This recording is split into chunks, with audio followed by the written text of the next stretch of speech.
कोई विशेष बात वो नहीं है। पर अब एक नाम सबसे पहले जिस पर विवाद है कि 1472 में बजवाड़ा में पैदा हुआ। बजवाड़ा कहाँ है? पंजाब, होशियारपुर में। और पहली ही प्रॉब्लम यही है कि ये माना जाता है कि ये यहाँ पैदा नहीं हुआ। अब डॉक्टर कालिका रंजन कानूनगो, डॉक्टर कानूनगो कहते हैं कि इसका जन्म यहाँ हुआ, सहसराम टांडा। इसी का नाम एक और जागीर ख्वासपुर, जो कहाँ पड़ती है? बिहार में। पर ये कहानी तो ऐसे मुश्किल हो जाएगी, कहानी आसान कर रहा हूँ। एक व्यक्ति इब्राहिम खां, जो अफगानिस्तान में गोमल नदी के तट पर रोह नाम की जगह पर रहता था, घोड़ों का व्यापार करता था, लेकिन व्यापार चला नहीं, गरीबी के दिन आ गए। वहां से छोड़ा अपना एरिया, हिंदुस्तान आया। हिंदुस्तान आया, जगह मिली, एक नौकरी करी। जिसके यहाँ नौकरी करी वो जगह ये थी जहाँ ये रहा, जहाँ आकर सबसे पहले इब्राहिम खान नाम के व्यक्ति ने अपना ठिकाना बनाया, पंजाब के होशियारपुर में। वहाँ कुछ दिन रहा, नौकरी ली। नौकरी जिसके नीचे करी वो व्यक्ति था जलाल खां सारंगवानी। ये याद रखना, दो बार आएगा ये नाम, इसलिए मैंने पूरा नाम लिख दिया। दोबारा दोहरा रहा हूँ। इब्राहिम गोमल नदी के तट पर रोह नाम की जगह पर रहता था, घोड़ों का व्यापारी था, काम चला नहीं, हिंदुस्तान आ गया, पंजाब रहा। वहां आकर अब ये यहाँ तो देखिए, ये मैंने नाम लिखा है, अभी इस पे नहीं जाना। अब वो जो इब्राहिम नाम का व्यक्ति है, उसने जो नौकरी करी पहले किसके काल में? जलाल खां। और अब जलाल खां की नौकरी करी। जलाल खां कहाँ का सूबेदार था? सवाल ये गलत है, ध्यान रहे। अभी उसका उत्तर है ये हिसार, फिरोजा, जिसे इकट्ठा नाम बोलते हैं। तब हुआ क्या? इसके नीचे काम करने लगा, यही काम करता था, और यहीं रहते हुए, इसी की नौकरी करते हुए ये व्यक्ति मर गया। इब्राहिम मर गया। उसके बाद उसका बेटा हसन को भी उस व्यक्ति ने अपने रख लिया, काम पे रखा। और इसकी हुई 8 औलादें, 4 पत्नियां। 8 औलादों में एक बेटा फरीद भी था। और ये फरीद कौन? शेरशाह सूरी, पहला ऊपरी पुरुष। हमारे भारत में शेरशाह सूरी ने जो साम्राज्य स्थापित किया, वो कौन सा साम्राज्य था? अफगान। कितना? दूसरा। पहला बहलोल लोदी, शाहू खेल, गिलजई कबीला, उसको खत्म हुआ, बाबर ने किया, और उसकी जगह कौन आकर टिका? लेकिन फर्क क्या पड़ा? वो गिलजई कबीला था, ये सूर कबीला। कबीले के नाम से ही सूर नाम पड़ा इनका बाद में। लेकिन अब ये इब्राहिम दादा किसका? फरीद का। पिता कौन? हसन। अब विवाद में हटाऊंगा, 4 किताबों में पढ़ा, आखिरकार उत्तर यही माना गया। बजवाड़ा नामक जगह पर कानूनगो की बात को छोड़ दूं, जो सहमत नहीं है, पंजाब होशियारपुर में पैदा हुआ। इसके पिता ने भी किसकी नौकरी करी? जलाल खां की। दादा ने भी किसकी नौकरी करी? जलाल खां की। लेकिन जब इसका पिता जीवित था, 8 बेटे, 4 पत्नियां, अक्सर घर में कलह होती और घर छोड़कर निकलना पड़ा किसे? फरीद को। फरीद ने घर छोड़ा। उस समय बहुत बड़ा शिक्षा का केंद्र था जौनपुर, वहां चला गया। और जौनपुर में जाकर पहले तो पढ़ाई की, फिर वहां पढ़ाने का काम किया। बहुत अच्छा सैनिक भी बना, और इसकी सफलताओं के, इसकी योग्यताओं के चर्चे दूर दूर तक होने लगे। लोगों ने हसन को सलाह दी कि आपके बेटे में बहुत गुण है, आप उसको यूं धक्का मत दो। तो उसने अपने बेटे को फिर बुलाया, और अपने ही काल में अपनी ही छोटी सी जागीर, अब ये जागीर जहां ये शासन करता था, छोटी सी जागीर जिसको अब मैंने नाम यहां दूंगा, ये उस पर शासन करता था। और उसने उसका प्रबंध देखने की जिम्मेदारी अब किसे दे दी? फरीद को। कुछ समय फरीद ने वहां काम किया, और लगभग 21 साल वहां काम किया। 1497 से 1518 तक उसने अपने पिता के काल में, पिता की जागीर में उसका हाथ बंटाया। लेकिन घटनाएं देखिए कैसी बिगड़ी। 1520-21 में, अब 20 भी लिखा मिला, 21 भी लिखा मिला, आप इस सन में न पढ़ें। हसन की मृत्यु हो गई 1520 में। जब हसन की मौत हो गई तो गद्दी तो उसी जागीर का काम तो यही देख रहा था, लेकिन इसको जागीर से निकाल दिया गया इसी के भाइयों के द्वारा। ये भागा, करता क्या अब ये पहुंचा किसके पास? इब्राहिम लोदी के पास। देखिए टाइम 1518, 1520, 1517 में सिकंदर लोदी की मृत्यु के बाद गद्दी पर बैठ गया था इब्राहिम खान लोदी। बहलोल लोदी, सिकंदर लोदी और इब्राहिम लोदी। तो इब्राहिम लोदी को जाकर इसने आग्रह किया कि मेरे पिता की जागीर को 20 सालों से मैं देख रहा हूं, वो मुझे दो। जब उसका पिता जीवित था तब गया था, तब तो उसने जैसे ही ये मरा, पहले उसने मना कर दिया था लेकिन बाद में उसने दे दिया। तो अब ये वापस आ गया, उसी जागीर पे बैठ गया। लेकिन गड़बड़ क्या हो गई, जब ये जागीर पे बैठा तो इसके जो बाकी भाई बंधु थे उन्होंने आस पड़ोस के जागीरदारों को, छोटे मोटे नेताओं को पकड़कर इसको परेशान करना शुरू कर दिया। तो इसके पास और कोई चारा नहीं था। इसने सोचा ऐसे तो मुझे मेरी जागीर में कोई टिकने नहीं देगा। इसने कहा अपने किसी बड़ी ताकत से हाथ मिलाते हैं। और बड़ी ताकत से हाथ मिलाने का मतलब था, इसने, अब एक नाम लिख रहा हूं, थोड़ा मुश्किल लग सकता है आपको, एक नाम करा और एक नाम माणिकपुर। याद है कभी अलाउद्दीन खिलजी भी शासक बनने से पहले अवध के अंदर छोटा सा एरिया कड़ा और माणिकपुर बड़े नाम प्रसिद्ध हैं, अंग्रेजों के काल में भी इनकी जागीरें थोड़े थोड़े पैसों के बदले में बिकी हैं। तो इसके सूबे का एक सूबेदार था जिसका नाम था जुनैद बरलास, ये नाम याद रखना। जुनैद बरलास के पास गया कौन? फरीद, और उससे कहा गया मैं आपका सेवक हूं, आप मुझे मेरी जागीर दिलाएं, मैं आपका विरोध कभी नहीं करूंगा। जुनैद बरलास ने थोड़ा दिमाग लगाया, ये जागीर कौन सी मांग रहा है? बिहार की, सहसराम की। और बिहार वैसे ही मुगलों के अधिकार से बिहार का परे का एरिया हमेशा तंग करता रहता था। उन्होंने कहा इसको बिहार में बिठा देते हैं, अपना क्या जाता है, सीमाएं सुरक्षित करेगा, अपने नीचे काम करेगा। दे दिया। लेकिन एक घटना यहां जोड़ रहा हूं, जैसे ही इब्राहिम लोदी के मरने की खबर लगी फरीद को, और वहां जाकर फरीद ने एक व्यक्ति की नौकरी कर ली। जुनैद बरलास ने उसको कहा कि जागीर दिलाई अपने पिता की, लेकिन वहां उसको रोज तंग करते थे उसके भाई, तो उसने वहां जाकर एक व्यक्ति से दोस्ती करी, वो था बिहार का मुगल सूबेदार। अब उसका नाम था बहार खां लोहानी। ये प्रश्न है बहुत बड़ा। फरीद ने अपनी स्थिति को मजबूत करने के लिए जिस व्यक्ति के सहयोग लिया, जिस व्यक्ति को अपना मित्र बनाया बचने के लिए, वो बहार खां लोहानी था। बहार खां लोहानी बिहार का सूबेदार था, और बिहार का सूबेदार होते होते एक घटना घट गई, इब्राहिम लोदी मरा। जैसे ही इब्राहिम लोदी मरा, उसने अपनी स्वतंत्रता की घोषणा कर दी अव्यवस्था का लाभ उठाकर। और जब उसने अपनी सत्ता की घोषणा कर दी और फरीद को भी अवसर मिले कुछ, लेकिन अभी फरीद चुप रहा। फरीद के दिमाग में बहुत कुछ चल रहा था, लेकिन अभी ये किसके दरबार में बैठा था? बिहार के बहार खां लोहानी के। वहां भी नौकरी करता था, अपनी जागीर का प्रबंध भी देखता था। इसी बीच अब एक गड़बड़ हुई। शेर शाह सूरी का प्रभाव दिन प्रतिदिन बढ़ता जा रहा था, और बहार खां लोहानी ने अपने बेटे जलाल खां का टीचर भी नियुक्त कर दिया था शेर शाह को। बहुत पढ़ा लिखा सभ्य आदमी था। तो अब देखिए, दो कबीले, लोहानी कबीला और सूर कबीला। सूर कबीले का नेतृत्व कौन कर रहा था? फरीद। वहीं रहते हुए एक दिन एक ही वार से तलवार से शेर मारने के कारण शेर खां इसको नाम मिला। किसने दिया? बिहार के बहार खां लोहानी ने। लेकिन उसके कान भरे गए लोहानी सरदारों के द्वारा कि अगर सूर अगर ऐसी चमकता रहा तो हमारे हाथ से ये एरिया ही निकल जाएगा।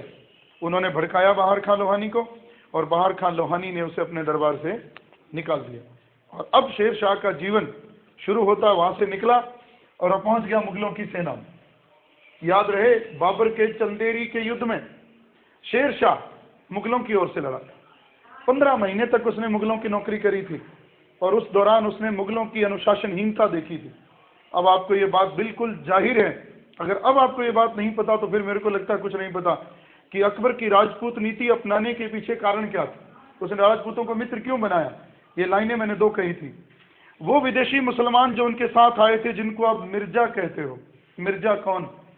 रिश्तेदार उनके, खून के रिश्तेदार। किन के? बादशाहों के। वो रोज विरोध करते थे। अकबर कहता था ये भाड़े के टट्टू हैं, इन पर भरोसा नहीं किया जा सकता। अगर भारत में सत्ता स्थापित करनी है तो किन को साथ लेना होगा? जो यहाँ के हैं, जिनके पास ताकत है, जिनके पास बहुत बड़ा एरिया है, बात के पक्के हैं, तलवार के धनी हैं। वो कौन थे? राजपूत। ये प्रश्न जेल प्रहरी में भी आया, भाषा थोड़ी घुमाई हुई है, बात वही आती है। उसने उनको मित्र बनाया। और अब ये बात कहाँ आती है कि शेर शाह ने मुगल सेना के, मुगलों के शासकों के साथ जो सैनिक आए थे, उनके अनुशासनहीनता को बड़ी करीबी से देखा और उसने बात करी, अगर भाग्य ने मेरा साथ दिया, अगर किस्मत ने मेरा साथ दिया, तो मैं एक दिन इन मुगलों को हिंदुस्तान से बाहर कर दूंगा। और उसने ऐसा किया भी। पहले तो जाकर उसने एक बात कही कि मैं अफगान हूं, लेकिन अफगानों के साथ मैं नहीं खड़ा हूं। ये भी तो डर था। जो हारा था इब्राहिम लोदी, वो कौन था? अफगान था। उसका एक भाई अभी जिंदा था, महमूद लोदी, वो भी तो अफगान था, और शेर शाह भी अफगान था। पहले तो उसने विश्वास दिलाया कि मैं महमूद लोदी के साथ नहीं। चंदेरी का युद्ध हुआ, किसके साथ हुआ था? महमूद लोदी के साथ ही तो हुआ था। जो बचा खुचा एक भाई जिंदा था महमूद लोदी, इब्राहिम लोदी का। देखिए, आप जब किताब पढ़ोगे तो आपको यूं लिखा मिलेगा कि उस महमूद लोदी के युद्ध में अफगानों की ओर से लड़ा था शेर शाह सूरी।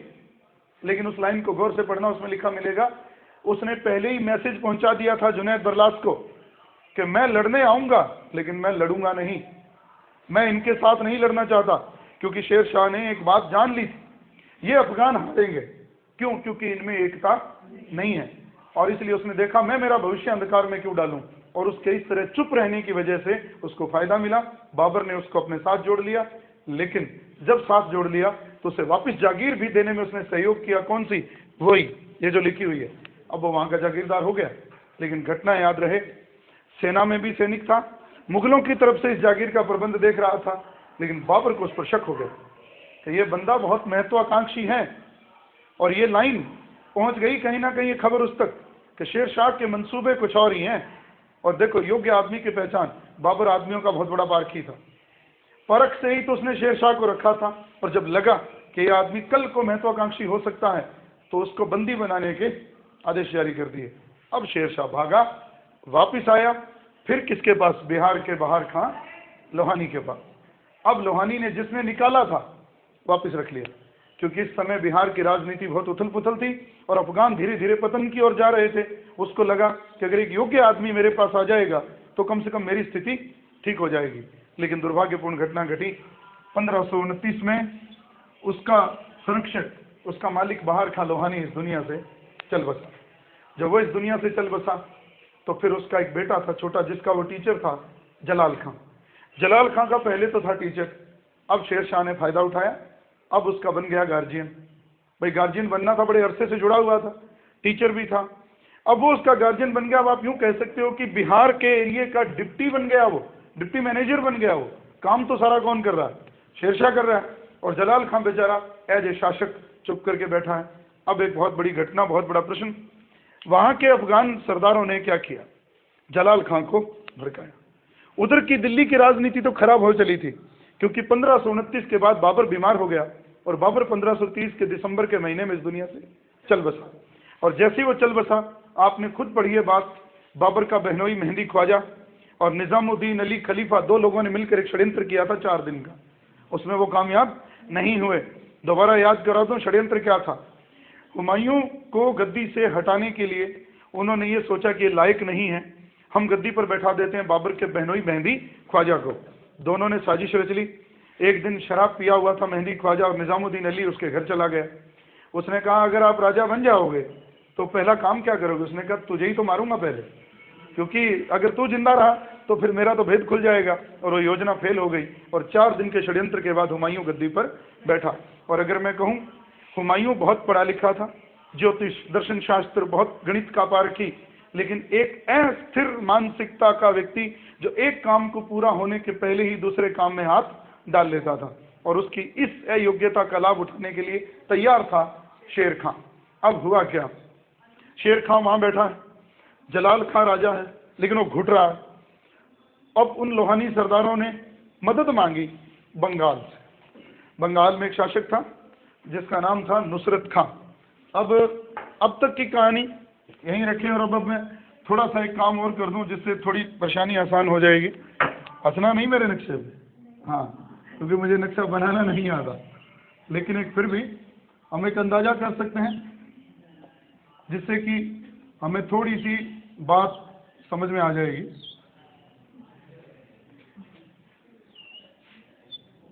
जैसे ये एरिया, ये ध्यान रखें, एक ये एरिया जिस पे चर्चा हो जाएगी अभी, इसको बाहर कर दो, ये उससे बाहर है। जो एरिया शेर शाह के हाथ में रहा, ये एरिया उसके हाथ में रहा। इसमें गौर कीजिए, यहां तो मैंने लाइन ही लगा दी, ये क्या बच गया? गुजरात बच गया। इधर एक चीज बच गई जिसको आप कह सकते हो, और इधर भी मैंने छोड़ दिया कुछ। तो एक उत्तर क्या रहा कि कश्मीर, आसाम और गुजरात शेर शाह के सूबों में नहीं थे, वो उसके बाहर थे। अब हुआ क्या, बाबर यहां राजा नहीं था, वो यहां राजा था। यहां क्या है और यहां क्या है? और मैंने आपको क्लियर बताया हुआ कि बाबर दिल्ली की गद्दी पर क्यों नहीं बैठा, आगरा क्यों गया? क्योंकि दिल्ली के लोग उसके पक्ष में नहीं थे। उसने लोधियों को मारा था, और वहां जो जनता रहती थी वो कौन थी? अफगान थी। रोज विरोध हो रहा था, और बाबर और नए दुख उठाना नहीं चाहता था। बहुत तकलीफें झेल कर आया था पहले। वो कहाँ टिक गया? आगरा में। और आगरा से ही शासन लोधी करते थे। कहाँ? सिकंदर लोधी ने तो आगरा बसाया, वहीं शासन करता था। अब ठीक, ये दूरी तो बहुत है, इसलिए बंगाल को जीतना सारे ही सल्तनत के लिए, सारे ही मुगलों के लिए सदैव टेढ़ी खीर रहा। जीतते फिर हाथ से निकल जाता। और अब घटना देखिए, यहाँ के लोहानी सरदारों ने मदद मांगी बंगाल के लोगों से, वो मिल गई। बंगाल का शासक कौन था? नुसरत शाह। नुसरत शाह ने इसके ऊपर आक्रमण किया, और उसने नुसरत शाह को हरा दिया। और जैसे ही उसने उसको हरा दिया, अब तो बहुत बड़ा नाम, इसने उपाधि बदल ली, हजरत आला। याद रखना, फरीद, शेर खां, एक हाथ से एक तलवार से शेर को मारने के कारण, नुसरत शाह को हराने के बाद हजरत आला। अब यहाँ से एक मोड़, एक पड़ाव पूरा हुआ शेर खां के बचपन का, शेर खां के शुरुआत का। दोबारा दोहरा दूं, हसन का पिता इब्राहिम रोह में काम करता था, घोड़ों का व्यापार करता था, व्यापार चला नहीं, वहां से आया हिंदुस्तान, बुरे दिनों को, दुर्दिनों को दूर करने के लिए बजवाड़ा में रहा। वहीं उसके पोता हुआ हसन का बेटा फरीद, और लेकिन उसने जिसके नौकरी की जलाल खां सारंगवानी। अब मैं जलाल खां एक नाम और भी ले रहा हूं बार बार, वो बहार खां लोहानी का बेटा है, लेकिन वो लोहानी है, वो जलाल खां सारंगवानी। अब हुआ क्या, अब यहाँ घटना घटी। यहाँ रहते हुए उसको कभी अपनी जागीर मिली, कभी अपनी जागीर उससे छीनी गई, लेकिन आखिरकार 15 महीने मुगलों की सेना में भी गुजारे। वहां रहते हुए उसने उसकी करीबी से अनुशासनहीनता को देखा, और ये कहा अगर अल्लाह ने चाहा तो मैं एक दिन मुगलों को हिंदुस्तान से बाहर कर दूंगा।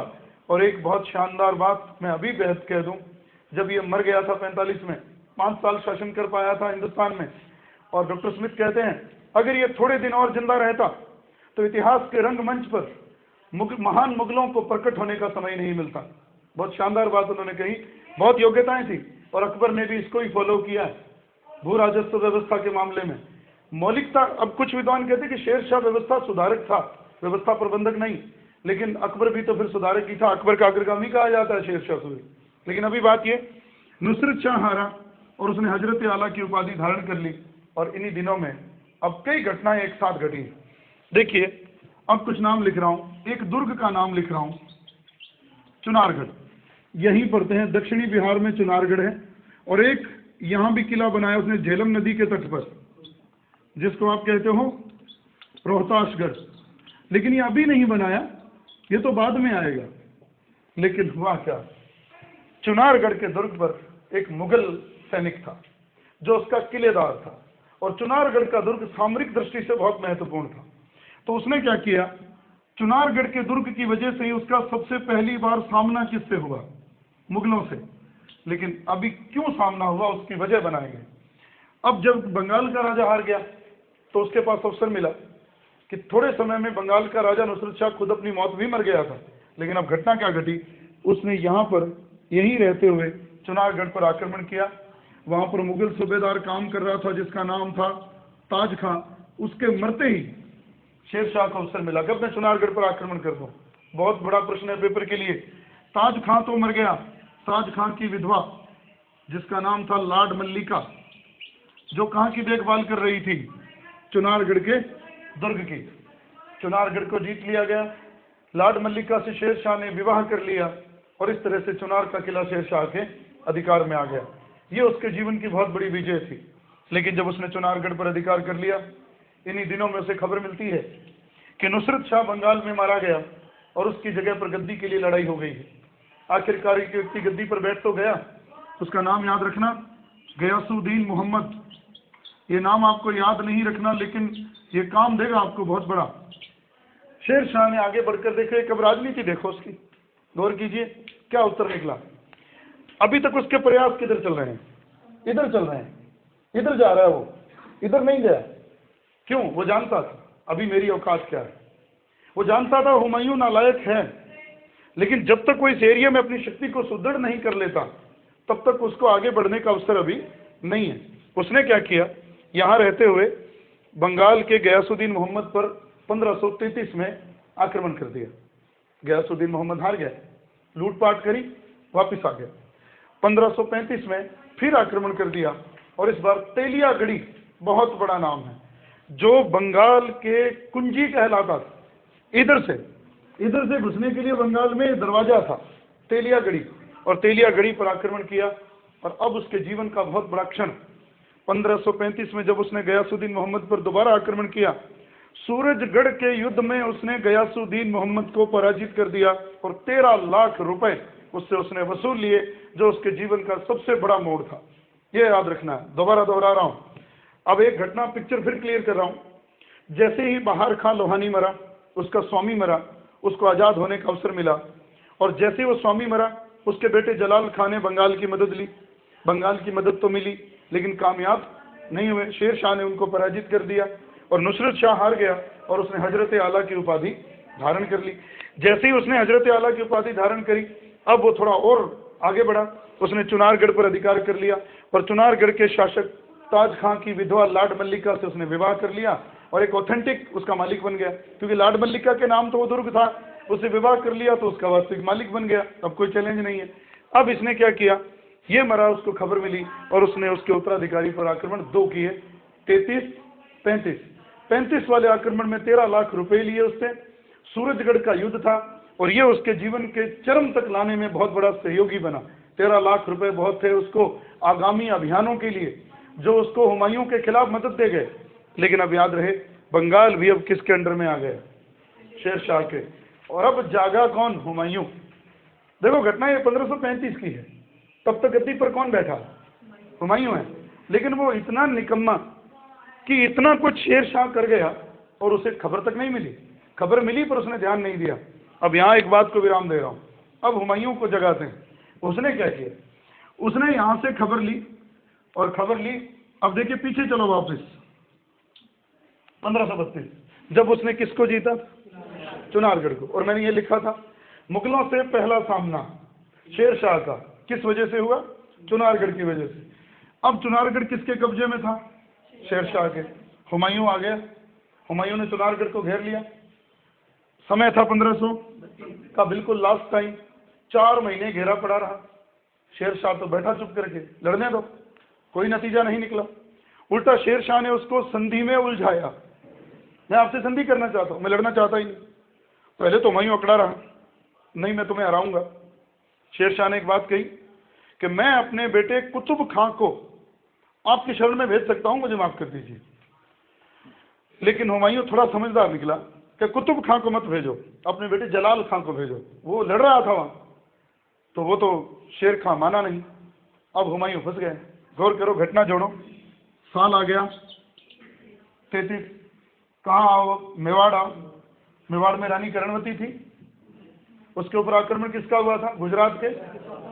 और उसने राखी भेजी थी हुमायूं को। तब तो हुमायूं ने सोच रखी कि आज में अगर बहादुर शाह को नहीं हराता तो उसका अगला निशाना मैं ही हूं।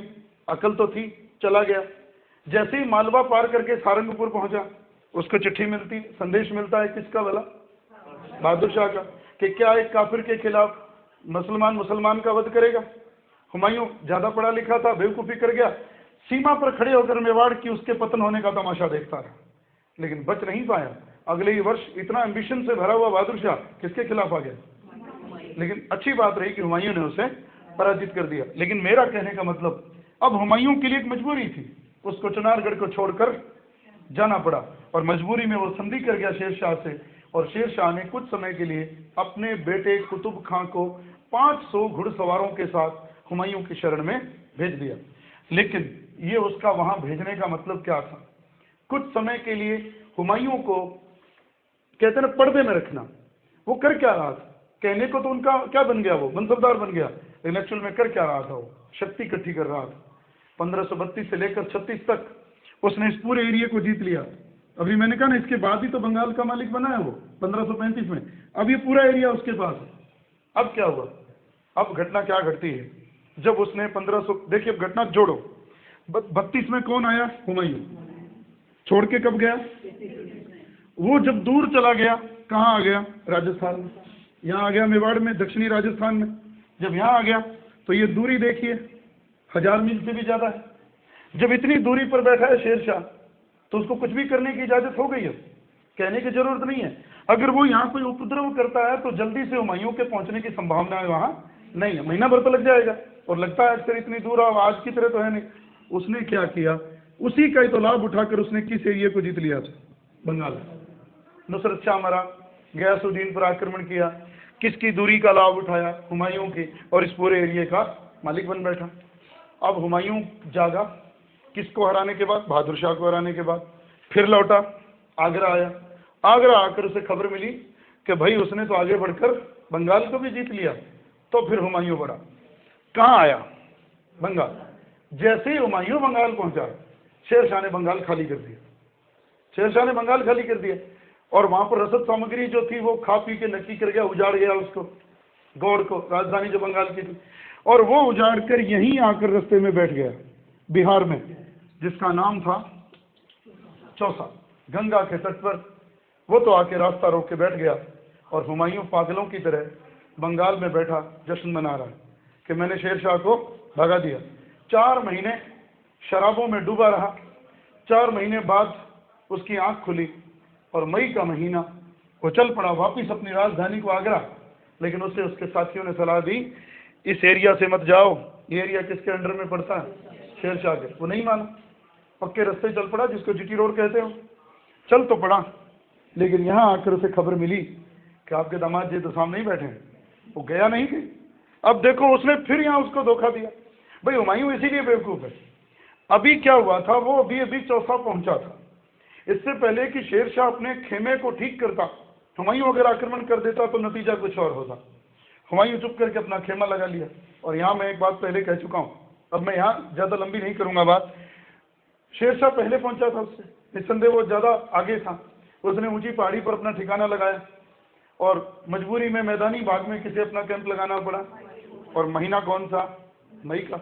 और शेरशाह हुमायूं को कह रहा, मुझे माफ कर दो, मुझे तो संधि करनी है, मैं तो लड़ना है ही नहीं। वो इंतजार किसका कर रहा था? बारिश का। बारिश हो, और पक्का था गंगा में बाढ़ आती, बाढ़ आएगी, ये बह जाएगा, और मैं तब उस पर आक्रमण करूंगा। वही हुआ, मई का महीना, बाढ़ आई, हुमायूं का खेमा बह गया, तोपें बह गई। जब हुमायूं के सैनिक अपनी तोपों को ढंग से संभाल रहे थे, उसी समय शेरशाह ने उन पर आक्रमण कर दिया। हुमायूं भागा, जान बचाई, गंगा में कूदा, तैरना भी नहीं आता। बात हमने करी, तैरना नहीं आता था, डूबने लगा। एक भिश्ती चमड़े का काम करने वाले ने, निजाम सक्का ने उसकी जान बचाई, और उसको वायदा कर गया, मैं तुझे एक दिन का राजा बनाऊंगा। बनाया भी, किंवदंती है, सच है कि नहीं। उसने एक दिन का राजा बनाया, और उसने चमड़े के सिक्के चला। तो वो बात तो चली गई, लेकिन दुर्भाग्यपूर्ण बात ये रही, जैसे तैसे वो वहां पहुंचा, कहाँ? अपनी राजधानी। वहां राजधानी पहुंचा, एक अच्छी बात में कर गया था शेरशाह की, किरदार का बहुत ऊंचा था। तोपें तो नहीं लौटाई, सैनिक नहीं लौटाए, औरतें सारी उसने बाइज्जत हुमायूं के दरबार में भेज दी थी। चरित्र का बहुत ऊंचा आदमी था। लेकिन यहाँ आकर हुमायूं ने, जब उसे खबर मिली कि शेरशाह ने मेरा पीछा अभी नहीं छोड़ा है, उसने फिर अपने 2 सैनिक भेज दिए, उसके पीछे ख्वास खां को भेजा। अब उसको चिंता हो गई, और अब चिंता हुई, उसने अपने भाइयों को बुलाया, अस्करी, कामरान, हिंदाल, और चारों भाई सलाह तो करने बैठे कि लड़ना किससे है, और लड़ाई आपस में ही कर बैठे। किस बात के लिए? लीडरशिप कौन करेगा? क्योंकि लीडरशिप के लिए क्यों मर रहे थे कि जो लीडरशिप करेगा वो आने वाला बादशाह होगा। क्योंकि अस्थिर मनोवृत्ति का प्रतीक था हुमायूं। तो उन्होंने कहा भी ये तो जैसे तैसे निकाल देंगे इसे, तो अंदर उनके पाप था। तो आप सब जानते हो, कामरान तो कहाँ बैठा था? काबुल और कंधार में। उसने छोटे से बच्चे अकबर को भी किले की दीवार पे रख लिया था, वो तो किस्मत थी, वो बच गया था। तो ये आपस में सुलह नहीं कर पाए, और आखिरकार तीनों भाई उसको छोड़कर चले गए। और जब चले गए, शेर शाह पहुंचा उसके ठीक पास कन्नौज में। अब हुमायूं अगर नहीं लड़ता तो भी मरा, वो तो चला आ रहा। अब कन्नौज में 1540 में लड़ा, चौसा में 1539 में लड़ा, लड़ाई हुई और इसमें शेर शाह ने हुमायूं को हिंदुस्तान से रुखसत कर दिया। तो इस तरह से 10 मई 1540 के दिन शेर शाह दिल्ली का बादशाह बना और अब हजरत आला से शेर शाह सूरी हो गया। तो 4 नाम याद रखें, हसन का बेटा फरीद, फरीद से बना शेर खान और शेर खान से बना हजरत आला और हजरत आला से बना शेर शाह सूरी। ये उसका एक जीवन तो पूरा हुआ, एक संघर्ष, जब तक कि वो क्या नहीं बना, शासक नहीं बना। शासक बनकर उसने क्या किया। अब एक घटना बताता हूं जो बहुत ही महत्वपूर्ण है। आपने एक नाम पढ़ा होगा, जब मैंने बात करी थी बाबर और राणा सांगा लड़े थे, मैंने कहा था विवाद तो बहुत है कि बाबर को राणा सांगा ने बुलाया या नहीं बुलाया, वो बात तो डॉक्टर गोपीनाथ शर्मा की रह गई। लेकिन एक बात मैंने कही थी, इसमें कोई विवाद नहीं है कि सलहदी तंवर एक व्यक्ति था जो बाबर और राणा सांगा के बीच में पत्र व्यवहार का माध्यम बना था। और आप पढ़ते, सलहदी तंवर मध्य प्रदेश में रायसीन का शासक था और अभी उसी सलहदी तंवर का बेटा शासक था वहां, जिसका नाम था पूर्णमल। बहुत बड़ा प्रश्न है इतिहास का ये।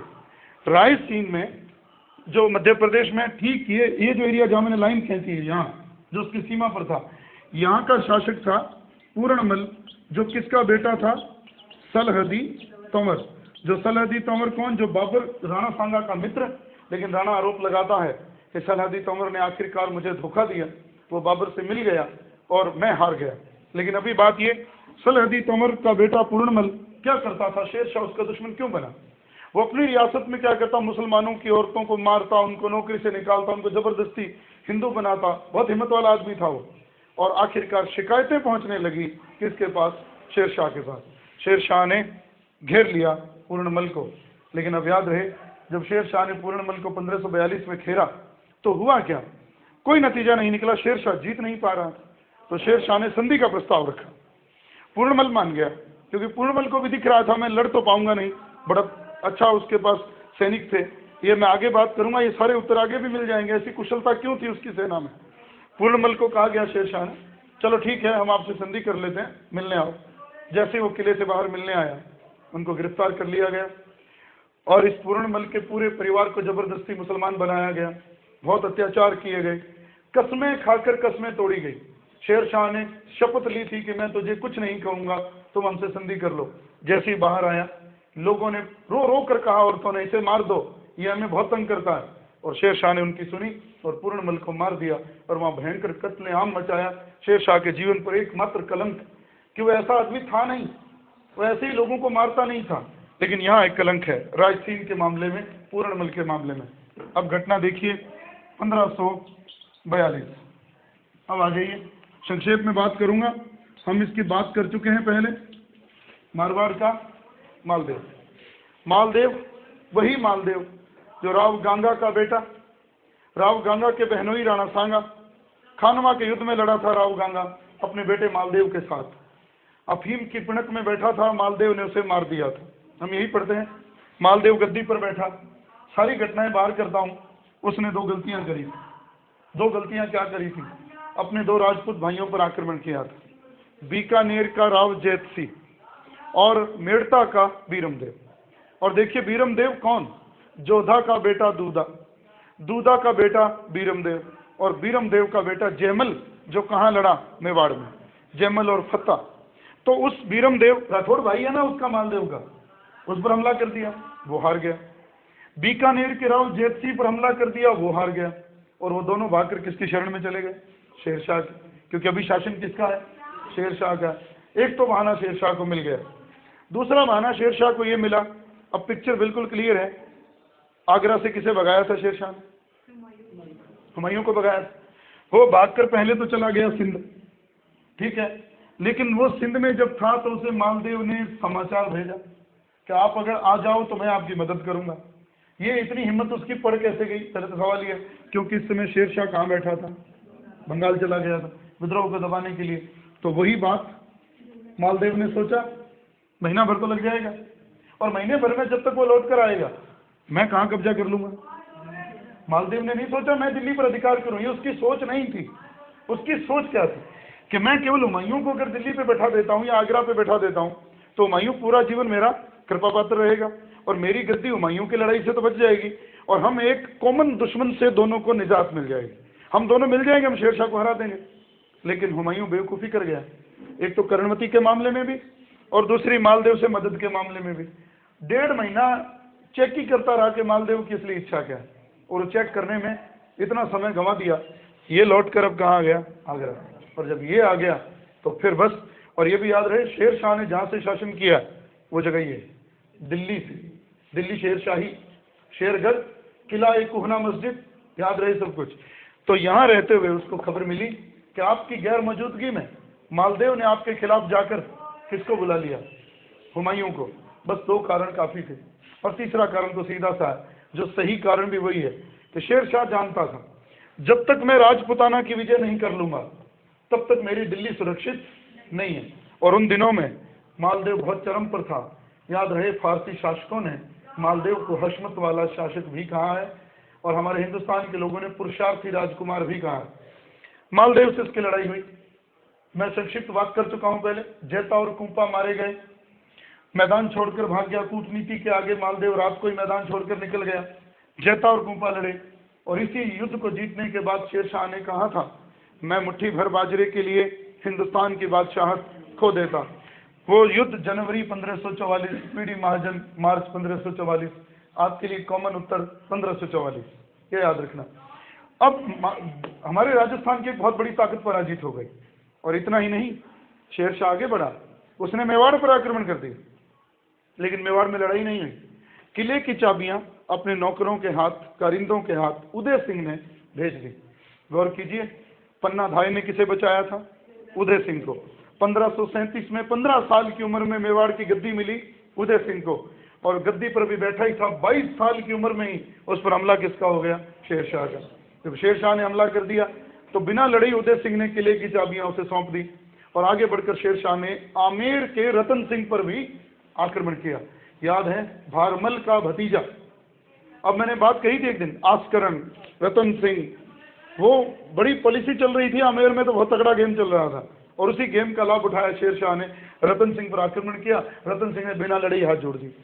इस तरह से पूरे राजस्थान पर धीरे धीरे किसका शिकंजा कसता जा रहा था? शेरशाह। किसी बीच उसका दुर्भाग्य हुआ, एक दिन उसने कलिंजर का दुर्ग घेर लिया, जो उत्तर प्रदेश के बादा जिले में है, उसको घेरा गया। यहाँ वो पड़ता था कलिंजर, यहाँ उसने घेर लिया, और एक दिन वो किला जब जीता नहीं गया, अभेद दुर्ग था, अब तक वो जीता नहीं गया था, और उसने कहा बारूद के गोलों से इसे उड़ा दो। एक दिन बारूद का गोला छोड़ा गया, और वो गोला गिरा वापिस आकर बारूद के ढेर पर झुलस कर मर गया शेरशाह सूरी। और इस तरह से इस पूरे एरिया ने उससे निजात पाई।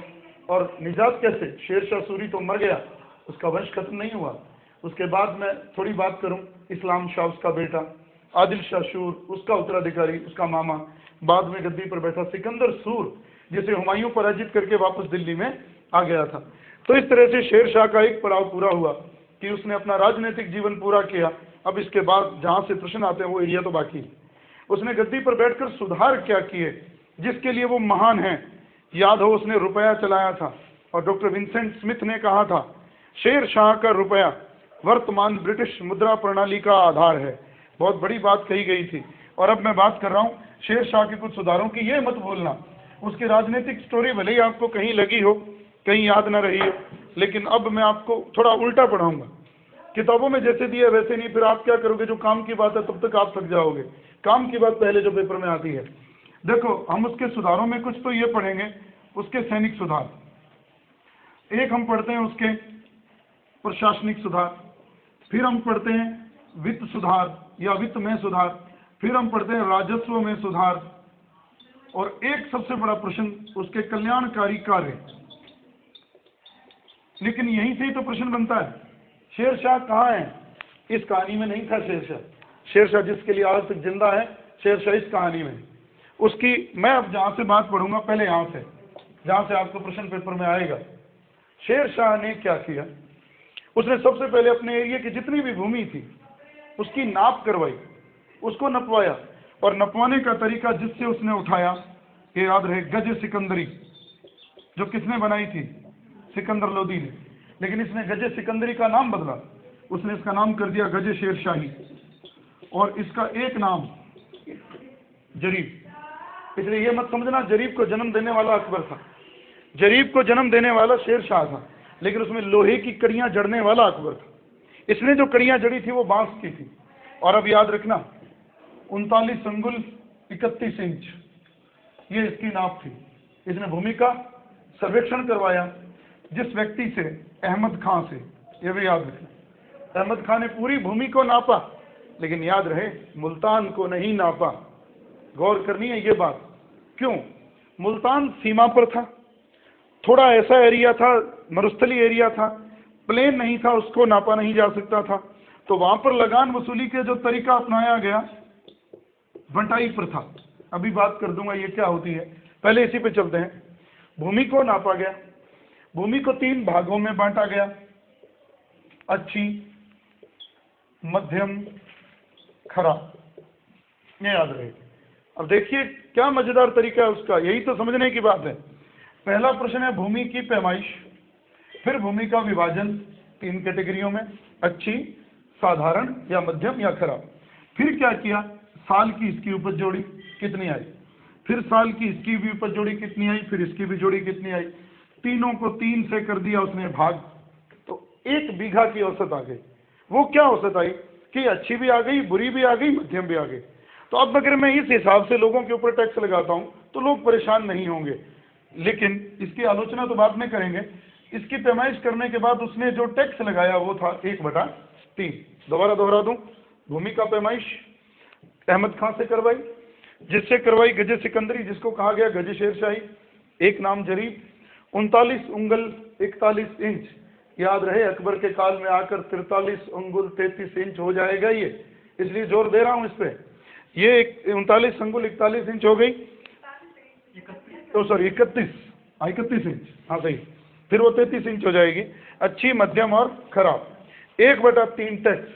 लेकिन अब एक चीज जिसको अकबर ने अपनाया, उसने क्या किया, जैसे आप कभी सोसाइटी वाली दुकानों पे जाते हो, कभी काला सा बोर्ड लगा होता है, उनके ऊपर चीज लिखते उसकी दरें लिखी होती। ये तरीका आज का नहीं, बहुत पुराना है। पूरे एरिया में जो जो फसलें होती हैं, सामान्यतः जो होती थी, उनकी जो प्रचलित दरें होती थी, किस भाव बिकती हैं, किस भाव नहीं बिकती, उनकी एक सूची बनाई गई, जिसके आधार पर क्या तय किया जा सके, लगान तय किया जा सके। उसको एक नाम दिया गया राई। इसको अकबर ने भी फॉलो किया, ये याद रखना। और अकबर ने फॉलो करके उसका नाम बदला था, दस्तूर उल अमल, एक रजिस्टर बनाया था जो मैं प्रशासन में कराऊंगा। अभी शेरशाह को पूरा करें। देखिए 3 तरह की भूमि, तीनों ही तरह की भूमि पर किस किस क्वालिटी की फसल होती है उसकी सूची, जिसको कहा गया राई। 1/3 लगान, आप नगद भी दे सकते हो, अनाज भी दे सकते हो, लेकिन ज्यादातर कोशिश करी जाती थी कि नगद आए लगान। लेकिन याद रहे लगान वसूली के समय शेरशाह का कठोर आदेश था, लोगों को तंग ना किया जाए। वो किसानों के प्रति बहुत हितैषी था शेरशाह सूरी। लेकिन ये बात यहाँ खत्म नहीं हुई।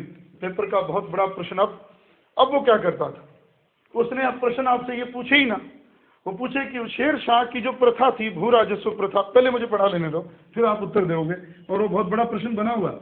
उसने क्या किया, किसानों को भूमि के पट्टे दिए। पट्टे का मतलब मालिकाना हक, मालिकाना हक दे दिया, और उसके अलावा उसको एक फॉर्म भरना पड़ता था किसान को, जिसको कहते थे कबूलियत। उस पर किसान अपने साइन करता था। ये 2 चीजें बहुत बड़ी हैं पेपर के लिए। शेरशाह ने किसानों को जमीनों का मालिक बनाया, पट्टा दिया, कबूलियत पे किसान साइन करता था। ये 2 चीजें क्या थी? पट्टे का मतलब ये 10 बीघा भूमि तेरी, कब तक, यही तो कबूलियत है। कब तक तेरी? जब तक तू क्या चुकाता रहेगा, लगान, तब तक आप उस भूमि के मालिक हो, और इतना लगान तेरी फसल पे तुझे चुकाना है। उसके नीचे वो साइन करता है, मतलब वो कबूल करता है कि इतना लगान मुझे मंजूर है। ये उसका अगला पड़ाव। पहले भूमि की नाप, जिससे नाप, जिस तरह की भूमि, जितना टैक्स, दरें, राई, और फिर किसानों के ऊपर मालिकाना हक, और फिर वो कबूल करता है कि मैं इतना टैक्स देने को राजी हूं। इसको कहा गया पट्टा और कबूलियत। अब उसने एक काम और किया, वो देख चुका था पीछे जो भ्रष्टाचारी होती थी, जो लोग खप मारते थे, जो भूमि नापने वाले अधिकारी होते थे, वो सही रिपोर्ट नहीं देते थे, सही टैक्स नहीं आता था। तो उसने क्या किया, उस भ्रष्टाचार को खत्म करने के लिए उन लोगों के लिए अलग टैक्स लगाया। लोगों पर आपको भूमि नापने के लिए अलग पैसा मिलेगा, आपको लगान वसूली करने के लिए अलग पैसा मिलेगा तनख्वाह के अलावा। गौर करना, वो टैक्स दो ये कहलाए जरीबाना और महासीलाना। ये बहुत प्रसिद्ध बात, थोड़ा गौर करना, आसान है बात। ये शब्द काट दो एक बार, क्या हो गया? जरीब से क्या करते थे? भूमि नापते थे। तो आपसे पूछ लिया जाए, भूमि को नापने वाले अधिकारियों को जो वो ऊपरी वेतन के अलावा जो टैक्स देता था लोगों से इकट्ठा करके, वो क्या कहलाता था? जरीबाना। और अब लगान वसूली करने के लिए जो उसको ऊपरी पैसा मिलता था वो कहलाता था महासीलाना। और आप इसको छोड़ दो, ये हटाओ, हासिल। हासिल क्या हुआ? टैक्स हासिल हुआ। हम कहते थे ना, एक तो जो हासिल हो गया, एक जो हमने तय किया है। तो इसलिए ध्यान रहे, ये एक और बड़ा बारीक प्रश्न, इसमें भी बात खत्म नहीं हुई। ये किन लोगों को मिलता था इससे पैसा? जो लोग भूमि को नापते थे, जो लोग भूमि से लगान वसूलते थे। और वो होता कितना था? 2.5 से 5%। किस पर? इसके ऊपर। ये ध्यान रखना, ये अलग है उससे। 1/3 टैक्स, जैसे मान लो 100 रुपए हैं, 33 रुपए तो आपसे ले लिए गए, उसके ऊपर आपके ये और लगेगा। ये इतना भी हो सकता है और ये इतने तक हो सकता है। लेकिन और मजेदार बात, इससे जितना पैसा आता था वो किस में बंटता था? इन अधिकारियों में। इसके ऊपर वो 5% और लेता था। अब यहां तो लगने लग गया कि शेरशाह थोड़ा थोड़ा करके बहुत पैसा लेने लगा, लेकिन जब अंत करोगे इस बात का तो मान जाओगे उसने क्या किया। ये तो यहां बंट गया। ये जो उसके ऊपर 5% है, ये नगद नहीं लिया जाता था, ये लगान अनाज में लिया जाता था। और ये अनाज सुरक्षित रखा जाता था। कब देने के लिए? जब अकाल पड़ जाए तो वो लोगों को वो बांट देता था। अब आया ना मजा, ये 5%। यानी कि किसानों को उसके काल में डर नहीं था। बारिश ना हुई तो भी भूखे नहीं मरेंगे, और अतिवृष्टि होगी तो भी भूखे नहीं मरेंगे। ये है उसका ढांचा। और एक बात सख्ती से कही गई सैनिकों को, अगर किसी युद्ध करने के समय किसी अभियान में जाओ, तो अगर किसी के खेत से गए और किसी की फसल को उजाड़ा, तो उसका पैसा आपकी वेतन से काट लिया जाएगा। तो बहुत, इस मामले में बहुत अच्छा आदमी था। इसलिए शेरशाह का ये मामला पेपर में आता है, इसलिए मैंने पहले इसको उठाया, राजस्व व्यवस्था में सुधार। अब चलते हैं उसके अगले सुधार की ओर, जो है सेना में सुधार, जहां से पेपर में प्रश्न आता है। ये बहुत आसान बात, अलाउद्दीन खिलजी हमने पढ़ा हुआ है, इसलिए मामला मुश्किल नहीं है। सबसे पहला प्रश्न, उसने सेना कैसी रखी? स्थायी, जिसकी नींव रख चुका था पहले एक व्यक्ति, अलाउद्दीन खिलजी।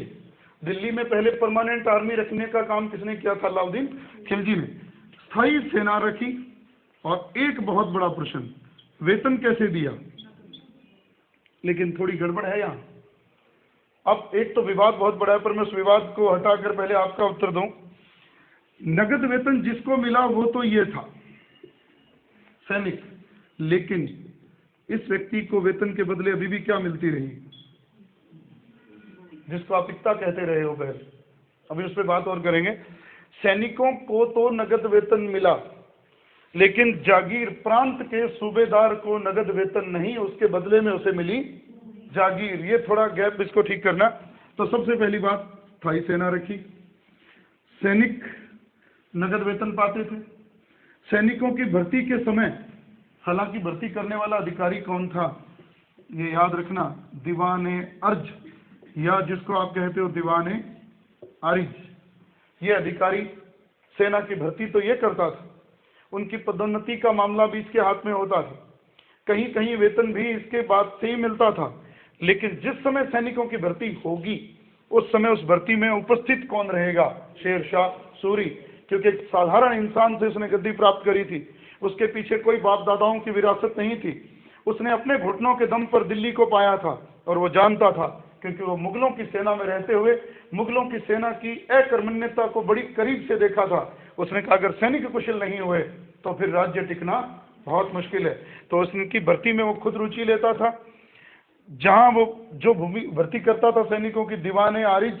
और एक बात, नगद वेतन और सैनिकों का हुलिया नोट करने की प्रथा को उसने बंद नहीं किया। हुलिया नोट करने से क्या होता था? आज भी आपको जॉब में जाते हो, फार्म में लिखा नहीं होता 2 साइन बताओ शरीर के, पहचान है वो आपकी। क्यों? कि युद्ध भूमि में असली सैनिक जाए, नकली सैनिक नहीं जाए। याद होगा फिरोज तुगलक ने क्या कहा था, अगर कोई बूढ़ा हो गया है वो अपने बेटे को भेज सकता है। अगर बेटा नहीं जाना चाहे तो अपने किसी नजदीकी रिश्तेदार को भेज सकता है, दामाद को। अगर वो भी नहीं है तो अपने किसी खरीदे हुए दास को भी भेज सकता है। तो उसने तो पतन कर दिया था, लेकिन ये कुशलता ला रहा था। ये कह रहा हुलिया नोट करो, घोड़ों को भी ठप्पा लगाओ। घोड़ों को ठप्पा मतलब अच्छी किस्म का घोड़ा सेना के पास होना चाहिए। लोग करते क्या थे फिरोज तुगलक के काल में, याद रहे, आप पढ़ते हो, खुद फिरोज तुगलक ने एक बार कुछ टंके दिए थे अपना घोड़ा नकली पास करवाने के लिए। रिश्वत यहाँ तक चल पड़ी थी। तो इसने क्या किया, घोड़े पे ठप्पा लगाया कि युद्ध के समय मुझे वही घोड़ा मिलना चाहिए जो आपको सैनिकों को अलॉट किया गया। तो इसने क्या किया, सेना में कुशलता लाई। लेकिन अब इसके बाद ये आ जाइए जहाँ से प्रश्न आता है, उसको मैं दो चीज़ों में बांटूंगा। एक तो सिक्के में सुधार और एक मैं कहूँगा व्यापार और वाणिज्य में सुधार। पहले तो व्यापार और वाणिज्य की बात करें। एक शब्द ये चुंगी, होता क्या था, मुझे याद है अपने हिंदुस्तान में भी चुंगी वसूली जाती थी, अब तो बंद हो गई। अभी भी उनके वो पुराने भवन बने हुए, जब मैं कॉलेज में पढ़ता था बीए में, तो चुंगी नाके आते थे। अब तो सरकार ने कुछ उस तरह की परंपराएं बंद कर दी हैं। तो चुंगी तब भी वसूली जाती थी। लेकिन मैं आपको सीधा प्रश्न का उत्तर दूं, शेर शाह ने चुंगी सिर्फ दो जगहों पर लगाई। एक तो जब वो बाहर की वस्तु बनकर मेरे राज्य में आएगी, एक जहां बिकेगी। गौर करो वो भी कहां, एक यहां से और एक यहां से, ये ध्यान रहे, क्योंकि यही यहाँ तो खाड़ी एरिया था और ये अरब लोग व्यापार करने आते थे, तो यहीं से उसका व्यापार सारा डील होता था। गुजरात तो बाहर था, गुजरात तो उसके पास था नहीं। तो उसने क्या किया, लोगों को थोड़ी सहूलियत दी दो ही जगह। एक तो जब आप देश की सीमा में घुसोगे, एक जहाँ जो चीज़ बिकने आ जाएगी, यहाँ बिके दिल्ली बिके, दो जगह चुंगी लगेगी, उसके अलावा कोई भी चुंगी आप पर नहीं लगेगी। लेकिन अब सबसे बड़ा प्रश्न, उसने जो चलाया रुपया, वो सोने का नहीं चांदी का, ये याद रखना। सोने का तो अशर्फी कहा जाता, मुहर कहा जाता, लेकिन चांदी का रुपया। एक चीज और लिख रहा हूं, एक और चलाया दाम तांबे का। इस पर बहुत प्रश्न है अभी। शेर शाह ने सबसे पहले रुपया चलाया नहीं, उसने काम किया। उसने एक चीज देखी कि पता नहीं दिल्ली सल्तनत की और कितने काल के कचरे के रूप में पता नहीं कितने प्रकार के सिक्के राज्य में चल रहे हैं। किसी का मूल्य क्या है, किसी का मूल्य क्या है। याद रहे मैंने एक लाइन कही थी आपको कि बहलोल लोदी ने बहलोली सिक्का चलाया था और वो अकबर तक प्रचलित रहा था, बहुत लंबे समय तक चला था वो सिक्का। लेकिन बहलोली सिक्के को हटाकर थोड़ा बहुत बाकी रह गया। बाकी काम इसने क्या किया, सबसे पहला काम था पुरानी मुद्राओं को जो किसी रूप में ढंग से चल नहीं रही थी, बस जैसे आज अपन कहते हैं 50 पैसे चल तो रही, आप कह तो नहीं सकते, उसको फेंक नहीं सकते, मुद्रा है भारत की, लेकिन वैल्यू क्या उसकी, कुछ नहीं है। तो उसने बिना वैल्यूएबल चीज़ों को पहले तो हटाया मार्केट से, फिर अपना सिक्का ठोका वहाँ चांदी का रुपया और एक बनाया तांबे का दाम। और हुआ क्या, चांदी का रुपया और दाम का अनुपात ये था, जैसे 16 आने मिलकर क्या बनते हैं, 1 रुपया। वहाँ 64 दाम मिलकर क्या बनेंगे, 1 रुपया। इसीलिए शेर शाह ने रुपये का 1/2, 1/4, 1/8 के सिक्के भी चलाए। आ जाइए यहाँ चवन्नी, ये अठन्नी, लेकिन हमारे यहाँ ये चवन्नी, लेकिन उसने एक और भी कर दिया ये। लेकिन उसका सबसे बड़ा सुधार है, शेर शाह का रुपया डॉक्टर विंसेंट स्मिथ जो वर्तमान में ब्रिटिश मुद्रा प्रणाली का आधार है। इतना शानदार, अब मैं इनकी नाप लिख दूं, 178 ग्रेन। एक ग्रेन में जो हम कहते हैं ना, 1 तोले से 1 ग्राम नहीं कहना, पॉइंट कुछ आता है, 1 ग्राम से कम आता है थोड़ा। 1 ग्रेन 178 और ये था 380 ग्रेन। इसको समझना हो तो आर्य की किताब में गुप्त काल खोलना, स्कंद गुप्त को पढ़ना, उसमें लिखा मिलेगा स्कंद गुप्त के काल में सबसे ज्यादा सिक्कों में मिलावट मिलती है गुप्त काल में। उसमें उसने ग्रेन का पूरा लिखा हुआ है, कितना ग्रेन का उसका वजन कितना है।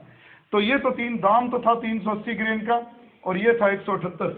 आपके यहाँ ये भी लिखा मिलेगा 180, ये भी लिखा मिल जाएगा 175, और रेफरेंस बुक्स में 178 लिखा हुआ है, जिसमें शुद्ध 175 ग्रेन तो चांदी थी और बाकी उसमें अन्य धातुएं थी।